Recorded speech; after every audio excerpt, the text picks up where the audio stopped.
और अपने साथ ले आए आश्रम में। और ले आए क्या कि उसके खाने पीने का इंतजाम करने लग गए। अब जब इंतजाम भी करने लगे, छोटा बच्चा किसी का भी वो प्यारा होता है, उनको उस पर अतिशय ममता हो गई, उस हिरण के बच्चे पर। अब जैसे समय बीतता गया, बिना उसको देखे चैन नहीं मिलता था, बिना हिरण के बच्चे को देखे हुए बैठने, सोने, घूमने, भोजन करते हुए, संध्योपासन के समय हर समय उसको अपने साथ रखने लग गए। जंगल में जब अपने कुशा के ले जाते पूजा के लिए, पत्र पुष्प समिधा लेने के ले जाते, समिधा माने समिधा, हवन में जो लकड़ी प्रयुक्त होती है उसको समिधा कहते हैं। दिलाखरा को नहीं बात, दो प्रकार की आग होती है, इसलिए जब हवन यज्ञ छोटी भी जगी होनी तो एक विधान ये है कि पहले बर्तन जो रखना है वो रखा और तब आग लगाई, तो लकड़ी उनको बोलते हैं समिधा। समिधा लेने के लिए गए तो हिंसक जानवरों के भय से कि कोई इसको मार न ले, उसको भी साथ में ले जाते, कभी कंधे में ले जाते, कभी गोद में बिठाते, उसको दुलारते। यहाँ तक कि जो नित्य कर्म था अपना संध्योपासन जप इत्यादि करते, तो उस समय भी बीच बीच में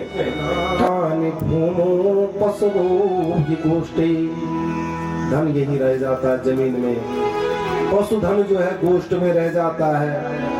नारी गृहे द्वारी, जब आदमी मरता है, पत्नी जीवन का संग है, या पत्नी मरी तो पति गृहे द्वारी, केवल घर के द्वार तक ही आते हैं। जना शमशाने, और जो भाई बंधु लोग हैं वो शमशान तक साथ आते हैं, रिश्तेदार, यार, मित्र। देह स्थितायाम, ये देह जिसको इतने प्यार से पाला पोसा था, जिंदगी भर जिसका ख्याल रखा, देह स्थितायाम, वो केवल चिता तक ही साथ देती है, वहां पर समाप्त हो जाती है। परलोक मार्गे धर्मान गो गच्छति जीव एकम, लेकिन जब परलोक मार्ग जाने की नौबत आती है, वसानमेवं गणयन् मृगा शरीरं तीर्थोदक कृन्मुत्सर्जम, एक दिन उसी गंडकी नदी में अपने शरीर को भिगो करके और शरीर त्याग दिया। बोले भरत महाराज की शरीर सुबह था, फिर उसके बाद मृग बना, और अब ये। इसलिए कहीं स्वजनों का सहवास ना हो जाए, अपने लोगों से ज्यादा अनुरक्ति ना हो जाए। प्रश्न आया था ना, अनुरक्ति और विरक्ति। संसार से अनुरक्ति होगी तो प्रभु से विरक्ति हो जाएगी, संसार से विरक्ति होगी तो भगवान से अनुरक्ति होगी। तो स्वजनों से अनुरक्ति ना हो जाए, भगवत भक्ति में बाधा ना आ जाए, तो विरक्त रहने लगे, विरक्त रूप में। अब उन्होंने क्या किया कि अपने आप को पागल, अंधे, बहरे इस रूप में प्रकट करना शुरू कर दिया कि लोग मुझ पर ज्यादा ध्यान न दें। उधर ब्राह्मण कुल में जन्म हुआ था, पिताजी ने समावर्तन तक के सारे संस्कार करा। भोजन सज्जनों, भोजन जीवनदायिनी शक्ति है। विशेष करके छोटे छोटे बच्चों को कहेंगे, नए बच्चों को, मेरे बच्चों, भोजन जीवनदायिनी शक्ति है और भोजन के लिए ही ये सब हो रहा है। भोजन में कभी भी वो नहीं करना चाहिए, माने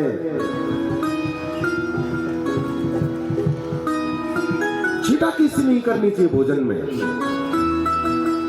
किसी को नहीं करनी चाहिए। माना कहीं निमंत्रण में गए, साफ्तन में आजो खानो बनो कि नहीं, बहुत बढ़िया था, आनंद आ गया, खा लिया है। साफ्तन में आनो बनो तीन को दाल फूकी से लोन भुजमा लोन जावा जो है ना 50 किस्म की, अरे अब खा लिया है, वो जीवनदायिनी शक्ति है। चाहे था भी नमक ज्यादा, था भी माने जली हुई दाल, क्यों बोल रहे हैं? उसका तिरस्कार क्यों कर रहे हैं? और बच्चे, छोटे बच्चे, कोई बोलो मच्छी मिले की भुजी नहीं खाऊंगा, कोई बोलो भिंडी नहीं खाऊंगा, कोई बोलो ये नहीं खाऊंगा, कोई बोलो सो नहीं खाऊंगा। हम जिन बालिकाओं को पढ़ाते हैं 17, 18, 19 ऐसी बालिकाएं, इंटर की बालिकाएं, पूछा फलानी तू कथ्यार होती खाने बल प्योड, तू कथ्या खानी बल योक, तू कथ्या खानी बल द्वी, अर्थे परात भरी तेन थिते आनी छिने वा चौमिन मोमो वगैरह तेन थिते आनी छिने ते परात भरी जब प्योड तुम जाके नहीं जो तो सुख नहीं खायो तो जाता है ना। और ये नहीं खाना, सो नहीं खाना, ये खराब हो गया, वो खराब हो गया, कभी नहीं करना चाहिए भोजन में। और दूसरी चीज इसके कारण भी है, शारीरिक श्रम तो है नहीं और माँ पिताजी भी संपन्न हो गए हैं, काम धंधा भी कुछ नहीं, हर समय 3 टाइम से चट थाली समण पर ओनी च। अब जब से थाली समण पर ओनी च सिर्फ समोसा ओना च, चौमिन मोमो तिसी क्यों तनी सड़ना और सुख सेव तनी सड़ना तो खानो ते में नहीं मेनू के मारकान के लिए ठीक टाइम पर जो तब थाली समण खानो सब संपन्न हो गए हैं। अच्छी बात है संपन्नता, लेकिन थोड़ा अगर फिजिकल भी रहे, बच्चों को जो है खेलने कूदने का, फिजिकल काम करने का मौका खूब दिया जाए तो खाते हैं बच्चे, जो है चोरी करके भी खाते हैं, सूखा माने कच्चा पक्का जो मिले खा देते हैं। गाँव के तो खाते होंगे, लेकिन बाजारों में सुन रहे हैं हम कि बहुत बड़ी समस्या आ गई है। बोले बाल कृष्ण भगवान की, वो जैसा मिलता वैसा खा देते, हर्ष शोक सुख दुख कोई भान नहीं रहता उनको। शीतोष्ण भात वर्षे सुभृखवा नवव्रतांगा, शीत हो उष्ण हो ठंडी गर्मी कुछ भी हो, बैल के समान नंग धड़ंग चलते रहते। कमर में एक मलिन यज्ञोपवी, बिल्कुल मलिन, पता नहीं कब आटाए सुजंजो, और एक मैला कुचला वस्त्र रहता, सब चिढ़ाते, कोई अज्ञानी ब्राह्मण कहता, कोई अधम ब्राह्मण कह करके अपमानित करते, लेकिन उन पर कोई फर्क नहीं पड़ता। अब जब मजदूरी करते देखा, लोगों ने कहा भाई हमारे यहाँ काम कर, हमारे यहाँ काम कर, इन्होंने करना शुरू किया तो भाइयों ने सोचा कि इसको काम पर लगाया जाए, अपने खेत में लगा दिया। काम करते थे लेकिन अन्न मनस्क भाव से, दिल से, लगन से नहीं, कि ले सब याद थे मुझे पुरानी, बिल्कुल अन्न मनस्क होकर के रूखा सूखा जला भुना जैसा दे दिया खा लेते। कदाचित कश्चित वृषलपतिर भद्रकाले, खेत में तो रखवाली करो, फसल बो रखी होगी, रात पड़ गई तो किसी राजा ने पुत्र प्राप्ति की कामना से भद्रकाली को नर बलि देने का विचार किया। अलग अलग प्रकार की पूजा पद्धति होती है, तो नर बलि दूंगा कह के तब मेरे घर में संतान होगी, ऐसा विचार किया। अब जिस पुरुष को वो पशु बलि के लिए लाए थे वो अचानक उनके फंदे से भाग गया, जिनकी व्यवस्था कर रखी थी। अब ढूंढने के लिए राजा के अनुचर आए, सेवक लोग आए उसको पकड़ने, ढूंढने के लिए चारों ओर गए, लेकिन अंधियारी रात थी, पता नहीं चला। वो जो लाए थे जिसकी व्यवस्था कर रखी तो मिला नहीं। आतस्मिन् वेदना केदारान वीरासनेन मृगवरादिभ्यः संरक्षमाणां गिरा प्रवर्ष सुतम पश्यन्, मानने वाले अभिमानी रघुगण से विप्रवर्जन भरत ने मुस्कुराते हुए कहा, वैसे ही जो है डोली कंधे में रखी हुई है, कहा स्थौल्यम कार्श्यम व्याधया आदयस्य क्षुत्रंग भयम कलिरिच्छा जराचा निन्द्रारतिर्मन्युरहमद्दः सुचो देहेन जातः सहिमेन सन्ति। हे राजन, ये स्थूलता यानी मोटा ताजा या कृषा गरीब बारीक होना, आदि व्याधि, क्षुधा, भूख, तृषा माने प्यास, भय, कलह, इच्छा, निंद्रा, क्रोध, प्रेम, अभिमान, शोक, अरे ये सारे धर्म तो देहाभिमान से उत्पन्न होने वाले व्यक्ति में होते हैं, जिनको अपनी देह का अभिमान है। और मुझमें तो ये है ही नहीं, तो ऐसा कोई बात नहीं है। और हे राजन, रह गई जीने मरने की बात, तो जितने भी आदि अंत युक्त जितने भी परिणामशील पदार्थ हैं, उन सभी में ये गुण विद्यमान है जीने मरने का, वो तो होना ही है।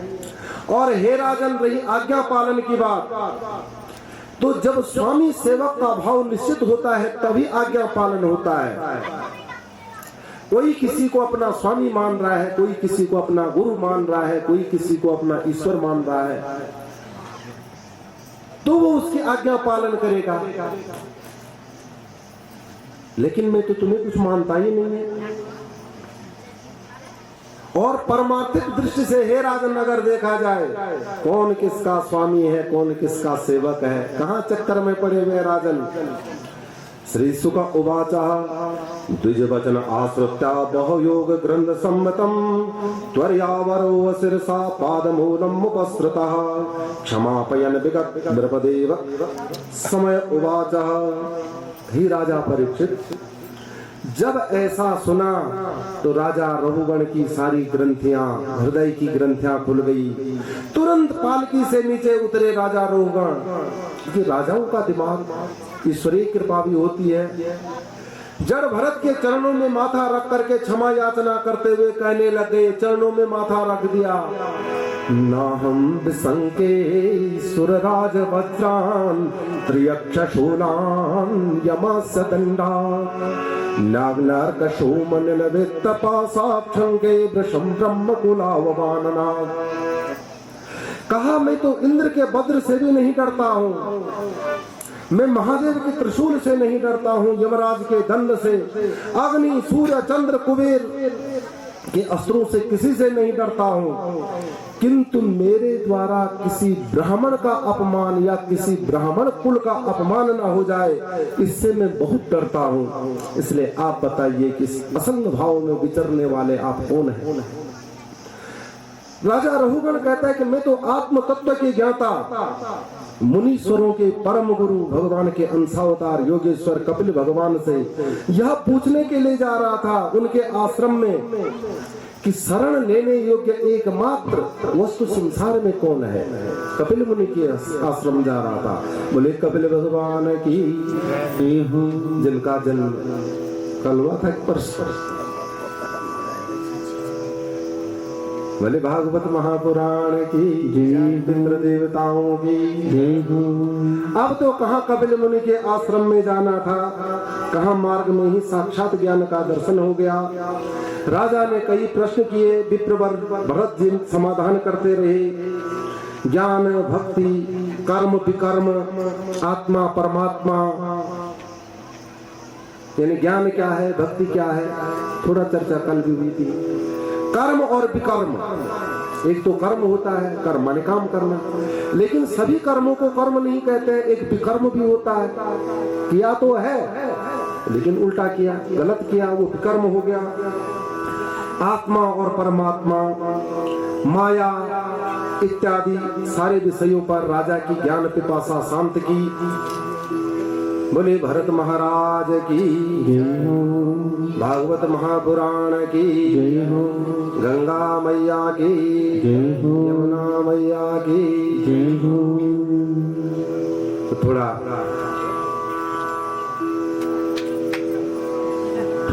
प्रभु का नाम संकीर्तन करते हैं। राम वंदना राधे श्याम वंदना, ताराम वंदना राधे श्याम वंदना, सीताराम वंदना राधे श्याम वंदना, अंजना के लाल जी की बार बार वंदना, अंजना के लाल जी की बार बार वंदना, अंजना के लाल जी की बार बार वंदना, अंजना के लाल जी की बार बार वंदना।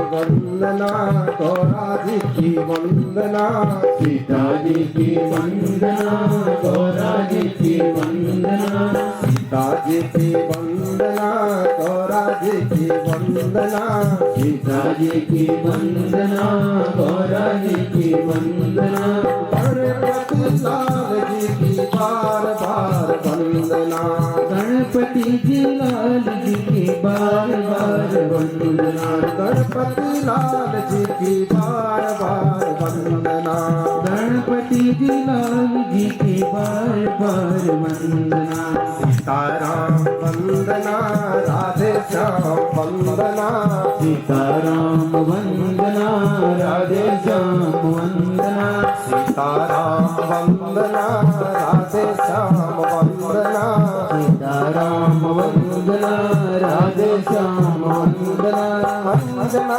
के लाल जी की बार बार वंदना ओ अंजना के लाल जी की बार बार वंदना गंगा जी की वंदना यमुना जी की वंदना गंगा जी की वंदना यमुना जी की वंदना गंगा जी की वंदना यमुना जी की वंदना गंगा जी की वंदना यमुना जी की वंदना सरस्वती मैया जी की बार बार वंदना सरस्वती मैया जी की बार बार वंदना सरस्वती मैया जी की बार बार वंदना सरस्वती मैया जी की बार बार वंदना ब्रह्मा जी की वंदना विष्णु जी की वंदना गंगा जी की वंदना यमुना जी की वंदना